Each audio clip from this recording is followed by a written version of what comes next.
बिस्मिल्लाहिर्रहमानिर्रहीम। अस्सलाम वालेकुम दोस्तों, आपने देखा होगा कि बकरीद के मौके पर दुनिया भर में मुसलमान कुर्बानी करते हैं और आप सोचते होंगे कि ऐसा क्यों किया जाता है। चलिए आज आपको बताते हैं कि इसके पीछे की कहानी और विजडम क्या है। हजारों साल पहले की बात है। इब्राहिम अलैहिस्सलाम अल्लाह के नबी और पैगंबर थे। एक दिन जब इब्राहिम अलैहिस्सलाम सो रहे थे तो उन्होंने एक ख्वाब देखा जिसमें अल्लाह ने इब्राहिम अलैहिस्सलाम से फरमाया कि इब्राहिम आपके नजदीक जो सबसे प्यारे और महबूब चीज हो आप उसे अल्लाह की राह में कुर्बान कर दीजिए। अब यहाँ आपको बता दूं कि अल्लाह अपने बंदों का और खास तौर से नबियों का इम्तिहान लेते हैं, यह देखने के लिए कि इंसान अल्लाह से ज्यादा मोहब्बत करता है या अल्लाह के दिए हुए तोहफे से ज्यादा मोहब्बत करता है। नबी और पैगंबर के ख्वाब सच्चे होते थे। वह जो भी ख्वाब में देखते थे वो अल्लाह का हुक्म होता था। तो यह ख्वाब देखने के बाद हजरत इब्राहिम अलैहिस्सलाम ने अपने ऊँटों के जत्थों में से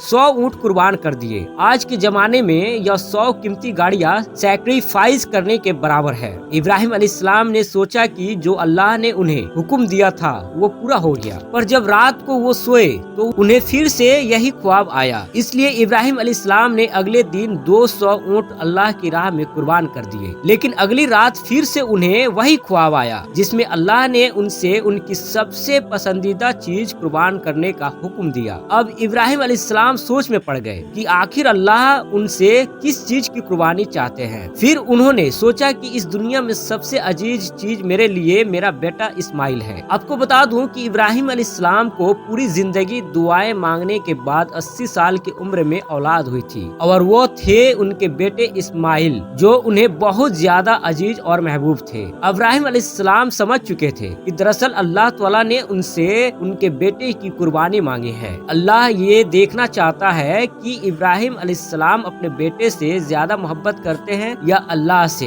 इब्राहिम अलैहिस्सलाम के लिए ये बहुत बड़ा इम्तिहान था। अगले दिन इब्राहिम अलैहिस्सलाम उठे और अपनी बीवी हजरा को कहा कि हमारे बेटे इस्माइल को नहलाकर अच्छी तरह तैयार कर दीजिए। इब्राहिम अलैहिस्सलाम की बीवी हजरा ने अपने बेटे को बहुत अच्छे से नहलाकर खुशबू लगाकर तैयार कर दिए और इब्राहिम अलैहिस्सलाम अपने बेटे को लेकर एक पहाड़ की तरफ रवाना हो गए। इब्राहिम अलैहिस्सलाम यह तकलीफ भरा फैसला कर चुके थे कि वह अपने बेटे की कुर्बानी देंगे, पर शैतान को कैसे मंजूर होता कि कोई अल्लाह की इताअत करे। तो शैतान भी अपने काम पर लग गया। वो सीधा इब्राहिम अलैहिस्सलाम की बीवी हजरत हजरा के पास एक बुजुर्ग की शक्ल में गया और उनसे कहा कि हजरत इब्राहिम तुम्हारे बेटे को किसी दावत पे नहीं बल्कि उसे कुर्बान करने के लिए लेकर गए हैं। यह सुनकर हजरत हजरा बहुत हैरान हुई, पर वो समझ गई कि ये जरूर अल्लाह का हुक्म होगा। तो उन्होंने शैतान से कहा कि अगर अल्लाह ने इब्राहिम को ऐसा करने का हुक्म दिया है तो यह हमारी खुशकिस्मती है। ये तो मेरा एक बेटा है,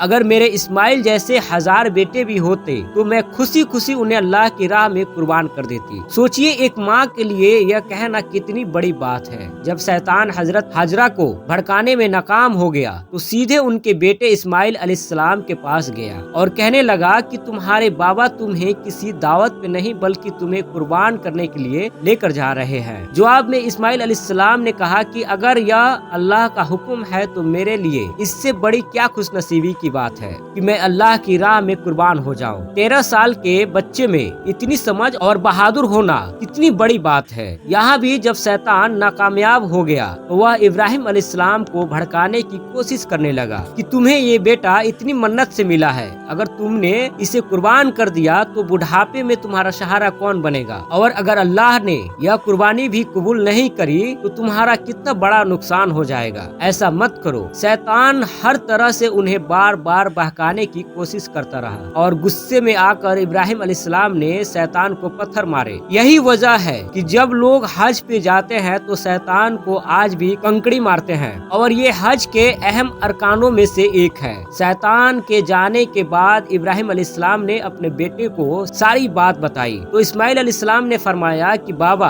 अगर यह अल्लाह का हुक्म है तो मुझे यह मंजूर है, आप बस मेरे हाथ और पैर बांध दीजिए और अपनी आंखों पर पट्टी भी बांध लीजिए ताकि आप जब मेरी गर्दन पर छुरी चलाए तो आपको तकलीफ ना हो और आप यह करने से मुकर न जाए। बस फिर इब्राहिम अलैहिस्सलाम ने अपने बेटे के हाथ पैर बांध दिए और अपनी आंखों पर पट्टी भी बांध ली और जब उन्होंने इस्माइल अलैहिस्सलाम की गर्दन पर छुरी चलाई तो एक जानवर जानवर की आवाज सुनकर वो हैरान हो गए। उन्होंने जब आंखों से पट्टी खोली तो एक दुम्बा जुबा हुआ था और इस्माइल अलैहिस्सलाम उनके पास खड़े मुस्कुरा रहे थे। तब आसमान से अल्लाह ने इब्राहिम अलैहिस्सलाम से फरमाया, इब्राहिम, आप इस इम्तिहान में कामयाब हो गए। हमने आपकी यह कुर्बानी कबूल की। आपका यह इम्तिहान क़यामत तक याद रखा जाएगा और आपकी इस सुन्नत को ईमान वाले लोग हर साल याद रखेंगे और हर साल अल्लाह की राह में कुर्बानी पेश करेंगे। इब्राहिम अलैहिस्सलाम की इस सुन्नत को अल्लाह ने आने वाली नस्लों के लिए इबरत बनाया और इसीलिए मुसलमान हर साल हज के मौके पर कुर्बानी करते हैं। बकरीद पर जो भी हलाल जानवर कुर्बान होते हैं उनके गोश्त को